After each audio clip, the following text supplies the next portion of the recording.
Bonjour, nous voici réunis pour ce 4e dimanche de Carême avec l'équipe du Châtelard.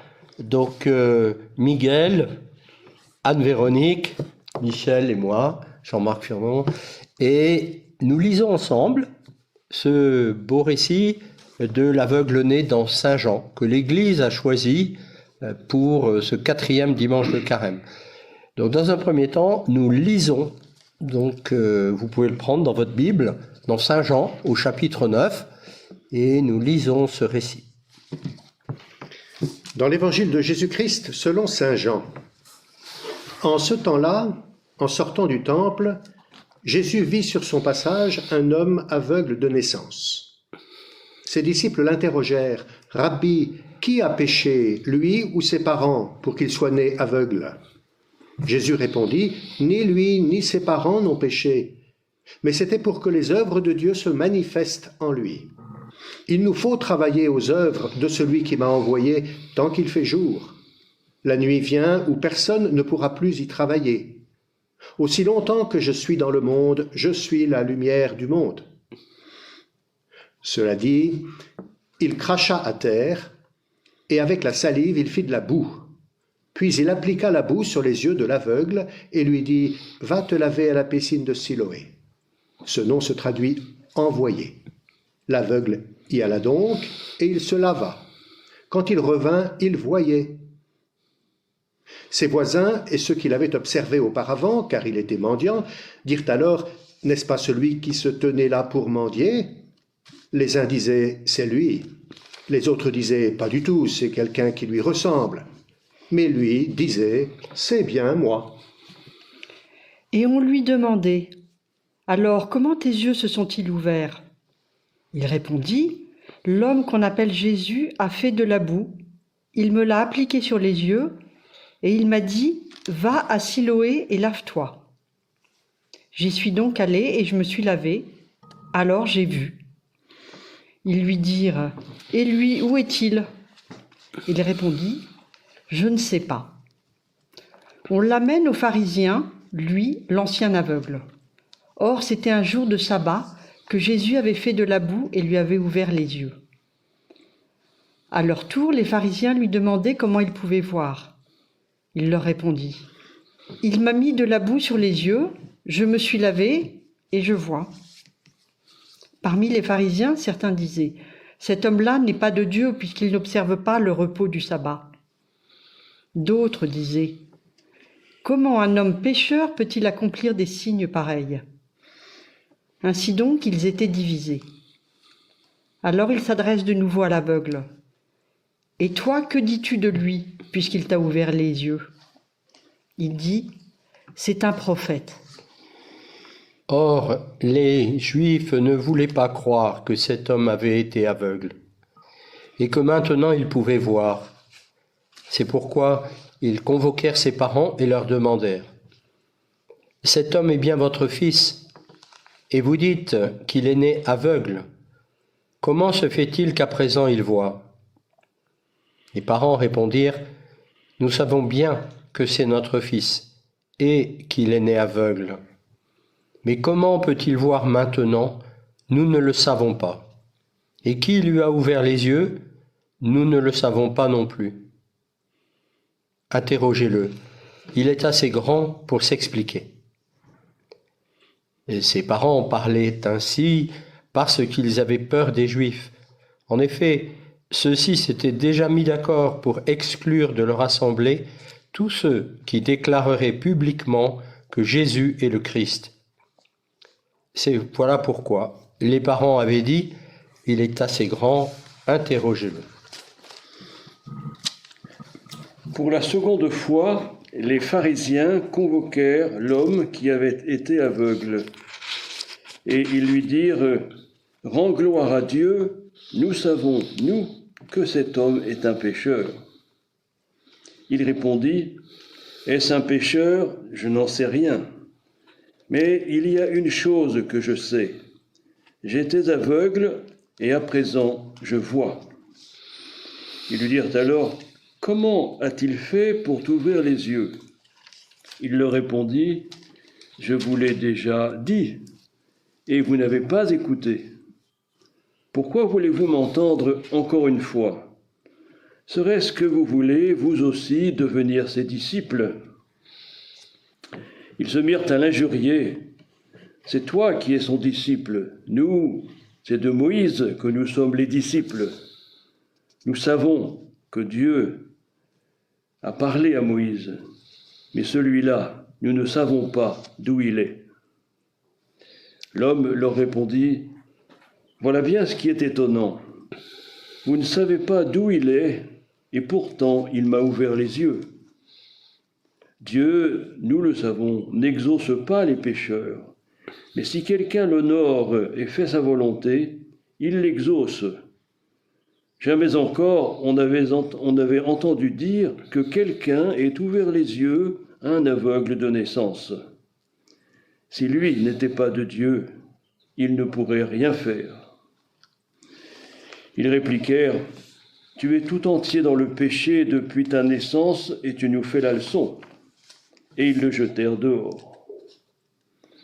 Jésus apprit qu'il l'avait jeté dehors. Il le retrouva et lui dit, « Crois-tu au Fils de l'homme » Il répondit, « Et qui est-il, Seigneur, pour que je croie en lui » Jésus lui dit, « Tu le vois, et c'est lui qui te parle. » Il dit, « Je crois, Seigneur. » Et il se prosterna devant lui. Jésus dit alors, « Je suis venu en ce monde pour rendre un jugement, que ceux qui ne voient pas puissent voir, et que ceux qui voient deviennent aveugles. » Parmi les pharisiens, ceux qui étaient avec lui entendirent ces paroles et lui dirent, « Serions-nous aveugles, nous aussi ?» Jésus leur répondit, « Si vous étiez aveugles, vous n'auriez pas de péché. Mais du moment que vous dites, « Nous voyons », votre péché demeure. » Voilà donc la lecture de l'évangile de ce 4e dimanche de Carême, la guérison d'un aveugle né. Nous prenons un petit moment pour relire de votre côté et du nôtre cet évangile. Et ensuite, nous partagerons sur cette lecture.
Nous allons maintenant partager nos lectures de l'Évangile ensemble et avec vous, chacun à sa place, de ce côté-ci de la table et de l'autre côté.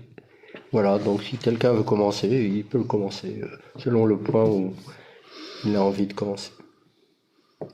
Moi, je veux bien me poser la question première que je me pose chaque dimanche, au fond, et typiquement pendant le carême. C'est-à-dire, pourquoi ce texte aujourd'hui ? Alors, il y a une réponse. C'est pour les catéchumènes. Ouais, c'est pour les catéchumènes. Ouais. Voilà. Parce qu'ils ont les yeux bouchés, fermés, ils ne connaissent pas le Christ, Et là, il va y avoir un moment, le baptême, l'eau, où leurs yeux vont s'ouvrir. Ils vont être illuminés, dit l'Écriture. Dit la tradition de l'Église, au sujet du baptême. L'illumination. Ce sont les catéchumènes, et puis, du coup, ce sont nous tous aussi, parce que nous sommes tous un peu comme des aveugles-nés, c'est-à-dire qu'au départ, on a tout à découvrir du mystère, on n'en sait rien du tout. Et puis, voilà, au fil de l'entrée dans la foi, nous allons découvrir de mieux en mieux qui est Dieu, jusqu'au jour où nous le verrons face à face. Alors, Ce que je remarquais aussi, c'est que Jésus, il est un personnage qui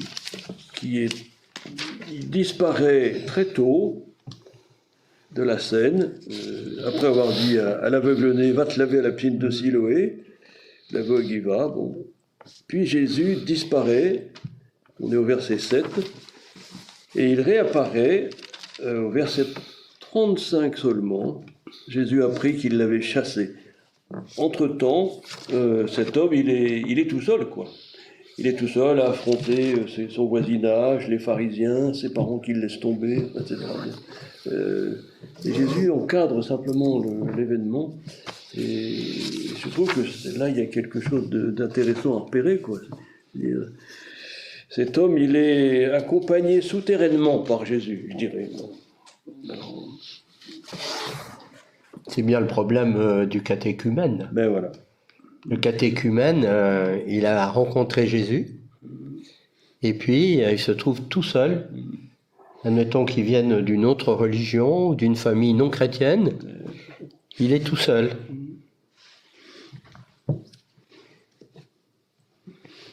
Et même, on peut aller plus loin, on le verra, mais soumis à l'agressivité des autres. Parce que... Anne-Véronique. Moi, il y avait un détail que j'avais oublié, c'était que cet aveugle, il est non seulement aveugle, et donc dans le contexte, il est un peu maudit, hein, c'est un peu, voilà, aveugle de naissance, voilà, on considère comme un homme pécheur d'ailleurs, hein.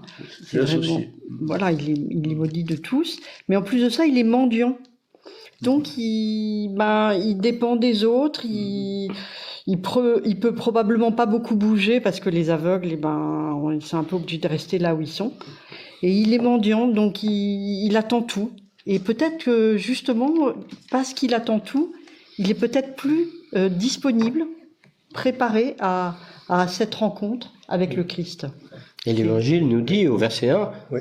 en passant, Jésus vit Oui. un homme aveugle de naissance. Alors on ne dit pas qui mendiait, mais il l'a vu à l'endroit où tu dis. Il y a d'autres aveugles dans l'Évangile qui appellent. Lui, non, c'est Jésus qui a l'initiative. Un jour, Jésus a l'initiative pour cet homme-là. Voilà. Oui, ce qui est intéressant aussi, enfin, c'est un passage tellement riche que c'est pas étonnant qu'il soit proposé pour la préparation au baptême. L'autre chose, il y a une petit à petit cet homme, sans qu'il le veuille, mais à cause des circonstances et de la manière dont ça se passe avec lui, petit à petit il se met à ressembler à Jésus. Il est petit à petit configuré à Jésus jusqu'à être exclu, quoi. Et il est exclu de la synagogue.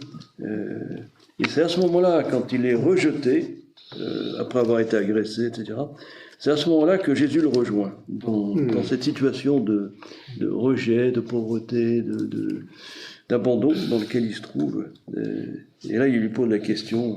Oui, petit à petit, il est configuré à Jésus, et petit à petit, il entre dans l'intelligence de l'identité de Jésus. C'est-à-dire, on le voit bien progresser.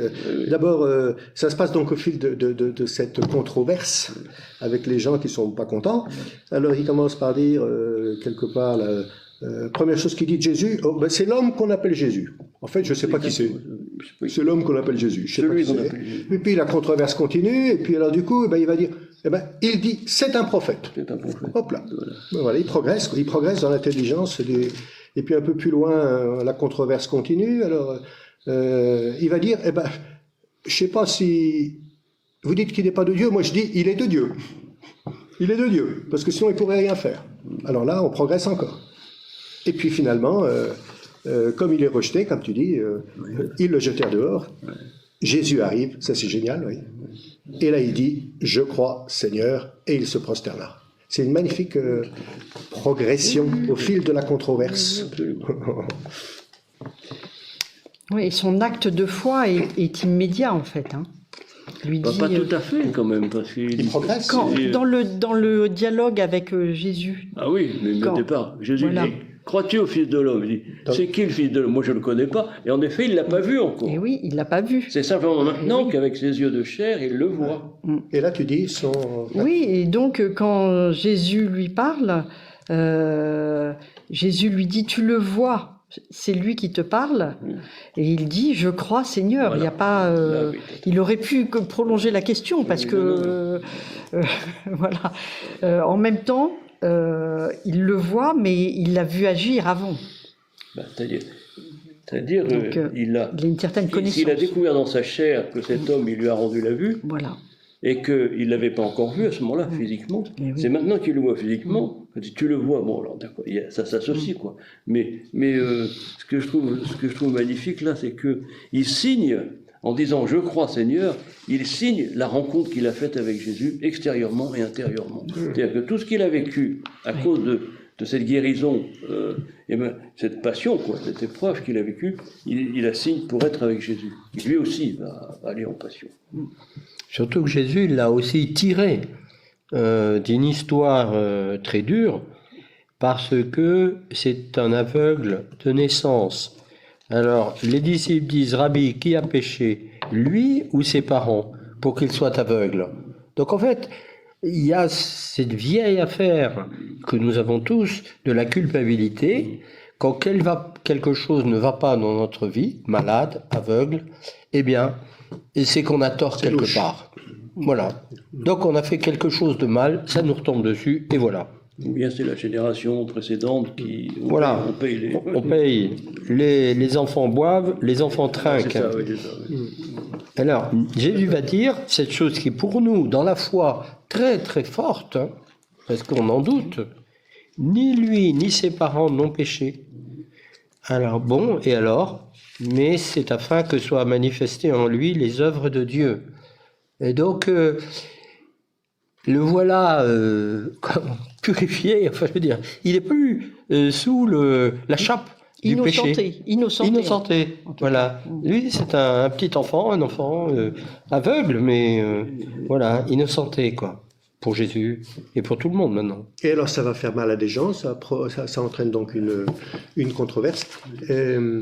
Et je ne sais pas si vous avez repéré ce petit détail, mais cette controverse, elle demande à cet homme de tenir bon à sept reprises. L'air de rien, à 7 reprises. Alors c'est peut-être rien du tout, mais 7 reprises, ça suggère aussi une recréation. Ah bah oui, à force d'affronter, de tenir bon dans la foi, dans le monde tel qu'il est, je progresse et il y a une recréation qui s'opère.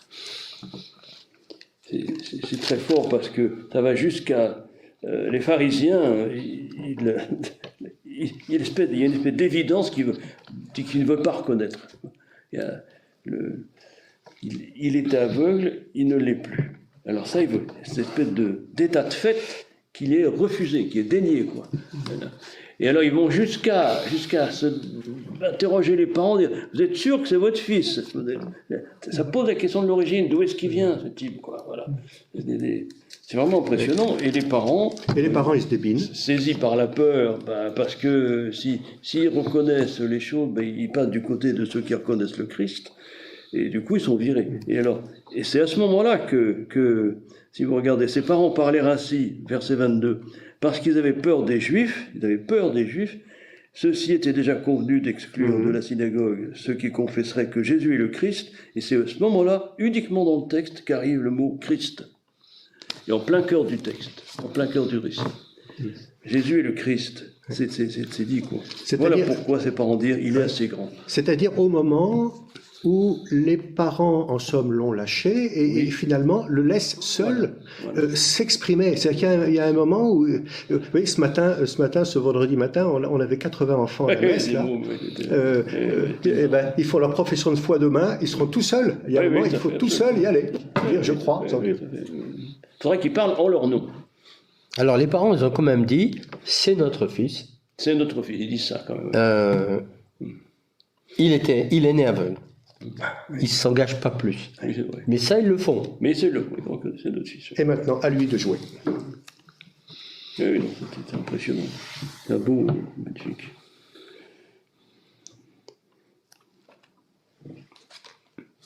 J'aime aussi la réponse du type.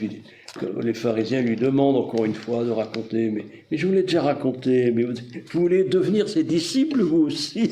Alors là, petite provocation. Bon, mais voilà.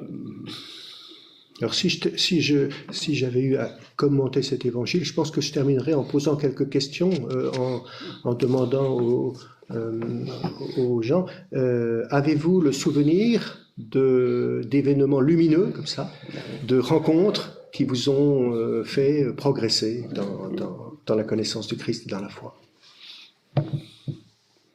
Et alors, pour aussi ajouter, et vous avez eu un tel itinéraire de rejet. Parce que quand même, c'est pas un long fleuve tranquille, cette histoire. Non, c'est sûr. Rencontrer le Christ, ça coûte cher à ce monsieur.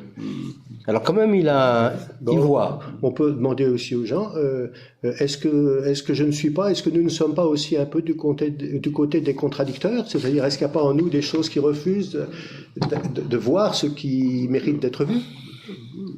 Voilà. Anne-Véronique? Oui, je n'ai pas grand-chose à ajouter. Ils le jetèrent dehors. Oui. De naissance, tu n'es que péché. Comme Jésus sera jeté. Et tu nous fais la leçon. Et ils le jetèrent dehors. Ah, on progresse vers la passion. On progresse vers la passion. Oui, complètement. C'est l'innocent qui est rejeté, quoi. L'innocent qui est condamné. Alors, ça démarre comme ça, d'ailleurs, l'histoire que rappelait Jean-Marc, l'association aveugle-péché, et c'est ça que Jésus brise, mais les pharisiens le ramènent sans arrêt, quoi. De naissance, il n'est que péché, quoi. Et alors, du coup, ça se conclut là-dessus. Le jugement, c'est « je suis venu en ce monde pour que soit jugé », quoi. Le fait que ceux qui ne voyaient pas voient, et ceux qui disent « nous on voit sans rien voir, en ne voulant pas cela ne va plus ». C'est une espèce de basculement sur deux registres différents, le registre extérieur, objectif, et puis le registre subjectif intérieur. On voit l'affrontement. Hein. Jésus leur dit aux pharisiens, vous dites, nous voyons, votre péché demeure. Toc. C'est quand même sec. C'est quand même sec, oui. Mais il leur a tendu une perche avant. Il dit, quand ils disent, est-ce qu'on est pécheurs, nous aussi? Oui. Si vous étiez pécheurs, si vous étiez aveugle, vous ne seriez pas pécheurs. Il suffit qu'ils disent, bah oui, on refuse de voir, et ça y est, il leur ouvre la porte du pardon quand même avec ça. Ou même, on ne voit pas. Oui, c'est ça. Même pas, on refuse. Oui, ça, oui, on ne voit pas. Oui. Oui, nous, on ne comprend pas, on ne voit pas. Oui. Alors ça, c'est le chemin. Oui, c'est tout à fait. Puis il y a toute une relation dans ce passage, dans ce récit, entre voir, écouter, savoir, ne pas croire. Il y a savoir, croire. Il y a tout un jeu là qui est très intéressant à regarder. Merci Saint Jean pour ces magnifiques rencontres évangéliques. La semaine dernière, la Samaritaine. La semaine prochaine, la résurrection de Lazare. Alors nous nous retrouverons la semaine prochaine pour lire ensemble la résurrection de Lazare, donc le chapitre 11 de Saint Jean. Et d'ici là, nous souhaitons une bonne semaine, un bon week-end, un bon dimanche, en méditant cette belle page de la guérison d'un aveugle-né et cette adhésion au Christ, je crois, Seigneur. Bon dimanche.